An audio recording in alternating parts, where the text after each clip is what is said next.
لیکن اس موقع پر جناب ابو طالب نے کہا تھا کہ میں محمد صلی اللہ علیہ وآلہ وسلم کا ہر طرح ساتھ دوں گا، لیکن خود کلمہ نہیں پڑھوں گا، لیکن محمد کو کوئی نقصان نہیں پہنچائے گا، میں اس کے ساتھ ہوں، جو یہ کہنا چاہے کہے، جو کرے گا ٹھیک کرے گا، کیونکہ سارا عرب اس کو صادق اور امین مانتا ہے، تو میں اس کے ساتھ ہوں۔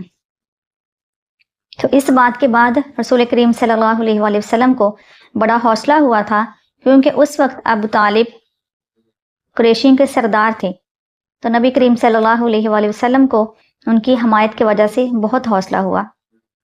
جب نبی کریم صلی اللہ علیہ وآلہ وسلم کی پیدائش ہوئی تو آپ کی ایک لونڈی تھی، کچھ بکس میں اس کا نام صوبیہ لکھا ہوا ہے، کچھ میں سویبہ لکھا ہوا ہے۔ یہ لونڈی آئی اور اس نے ابو لہب کو حضرت محمد صلی اللہ علیہ وآلہ وسلم کی پیدائش کی خوشخبری سنائی،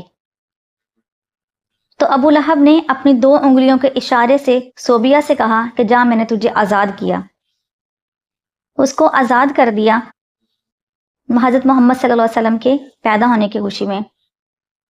تو اسی وجہ سے نبی کریم صلی اللہ علیہ وآلہ وسلم نے ارشاد فرما دیا کہ جن 2 انگلیوں سے ابو لہب نے اشارہ کیا تھا میری پیدائش کی خوشی میں، اس کو آزاد کیا، ان 2 انگلیوں کو عذاب نہیں ہوگا، باقی تمام جسم ابو لہب کا دوزخ میں جلے گا۔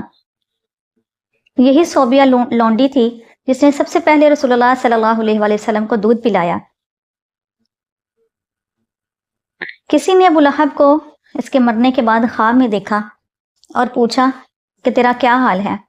تو وہ کہنے لگا کہ میں روز مرتا ہوں اور روز جیتا ہوں، اور دوزخ میں سخت ترین عذاب مجھے دیا جاتا ہے، لیکن پیر والے دن جب محمد صلی اللہ علیہ وآلہ وسلم پیدا ہوئے تھے تو میں نے اپنی 2 انگلیوں کے ساتھ صوبیہ کو آزاد کیا تھا، تو مجھے پیر والے دن ان انگلیوں میں سے پانی ٹپکتا نظر آتا ہے، اور میں ان دونوں انگلیوں کو چوس لیتا ہوں اور پیٹ بھر کے پانی پی لیتا ہوں۔ یہ ابو لہب جو تھا یہ جنگ بدر میں شامل نہیں ہوا تھا۔ جب کفار کی شکست کا سنا تو بڑا پریشان ہوا، یہ ہمیشہ کفار کو مسلمانوں کے خلاف ابھارتا تھا۔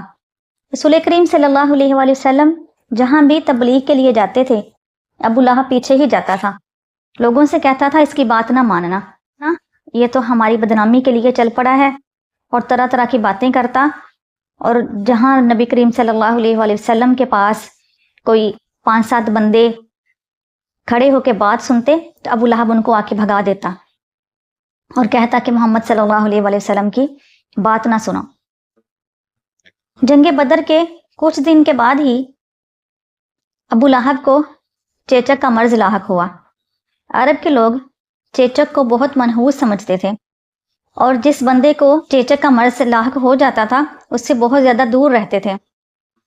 اسی بیماری میں جب چیچک کے دانے نکلے ہیں تو 8 دن کے بعد ہی ابو لہب مر گیا۔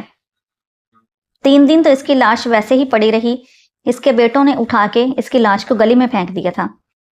پھر لوگ آ کر کہنے لگے کہ تمہارا باپ ہے، تم کم از کم اس کو مٹی میں دفن کر دو۔ اس کے بیٹے اس کے قریب نہیں جا رہے تھے۔ ابو لہب کے بیٹوں نے کچھ لوگوں کو پیسے دیے اور کہا کہ یہ پیسے رکھو اور ہمارا یہ کام کرو کہ ہمارے باپ کو زمین میں دفن کر دو۔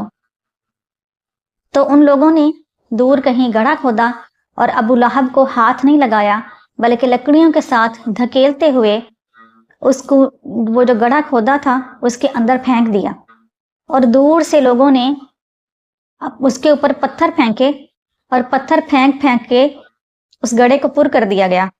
کوئی بندہ قریب جا کے اس کے اوپر مٹی نہیں ڈالی، کیونکہ وہ کہتے تھے اس کو چیچک کی بیماری تھی تو وہ آگے سے آگے کسی کو لگ نہ جائے۔ اللہ تعالیٰ ہمیں معاف فرمائے۔ جو ابو لہب تھا اس کے پاس 3 کلو سونا تھا، مکے کے حسین ترین لوگوں میں اس کا شمار ہوتا تھا، لیکن کیونکہ گستاخ رسول تھا اس لیے اس کو اتنی سخت موت آئی اور اتنی عبرتناک سزائیں ملی۔ جب رسول کریم صلی اللہ علیہ وآلہ وسلم کے بیٹے حضرت ابراہیم نے وصال فرمایا تو ابو لہب بڑا خوش ہوا اور سب کو کہہ رہا تھا کہ محمد صلی اللہ علیہ وآلہ وسلم معاذاللہ ابتر ہو گئے ہیں. محمد ابتر ہو گئے. ابتر کہتے ہیں جس کی نسل نہ چلے، جس کی نسل ختم ہو چکی ہو، کیونکہ رسول کریم صلی اللہ علیہ وآلہ وسلم کے اس وقت دنیا میں یہ آخری ہی بیٹے تھے. تو ابو لہب کہنے لگا کہ محمد ابتر ہو گئے ہیں، کہ ایک ایسا شخص بن گئے ہیں اب کہ ان کی نسل کبھی چل نہیں سکتی، کیونکہ بیٹا نہیں ہے تو بیٹے سے ہی نام چلے گا. تو اللہ تعالیٰ نے ارشاد فرما دیا تھا ان شانئک ھو الابتر، کہ بے شک آپ کا جو دشمن ہے وہ بے نام و نشان ہوگا. یہ وہ شخص تھا کہ میرے نبی کے بیٹے کی وصال پر خوشیاں منا رہا تھا، اور اس بات سے خوش تھا کہ اب محمد صلی اللہ علیہ وآلہ وسلم کا نام لینے والا کوئی دنیا میں نہیں ہوگا، ان کی اولاد میں سے، ان کی نسل میں سے کوئی شخص دنیا میں موجود نہیں رہے گا. لیکن خود اس کے 8 بیٹے تھے، لیکن اس کو دفنانے کے لیے کوئی تیار نہیں تھا. اور یہ اللہ ہی کی قدرت ہے کہ رسول اللہ صلی اللہ علیہ وآلہ وسلم کی نسل، آپ کی اولاد پوری دنیا میں ہر شہر اور ہر گاؤں میں موجود ہے. اور جو گستاخ رسول ہوتے ہیں ان کا حشر ہم نے دیکھ ہی لیا. اللہ تعالی ہمیں معاف فرمائے، رسول کریم صلی اللہ علیہ وآلہ وسلم کی اتباع کرنے کی توفیق عطا فرمائے. وآخر دعوانا ان الحمد للہ رب العالمین.